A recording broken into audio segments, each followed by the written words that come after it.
ឃើញលំហាត់ប្រភេទនេះគឺយើងមើលសញ្ញាសិនតើសញ្ញាមានតែសញ្ញាបូកមួយឬក៏លើសពីសញ្ញាបូកលើសនេះមានបូកផងមានគុណផងពេលខ្លះទៀតមានចែកអីចឹងទៅលំហាត់បែបហ្នឹងគេហៅថាលំហាត់ចម្រុះប្រមាណវិធីឲ្យតែលំហាត់ចម្រុះប្រមាណវិធីគឺយើងមានវិធានមួយគឺត្រូវនេះគណនាវិធីគុណនិងវិធីចែកមុននេះវិធីគុណឬក៏វិធីចែកមុន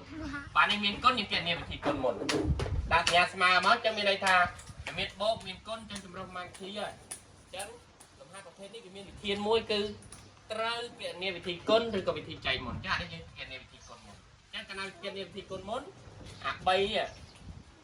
ដាក់នៅដដែលរួចហើយសញ្ញាបូកដាក់បូកដដែល2 5ដង10អញ្ចឹង3បូក10ប៉ុន្មាន10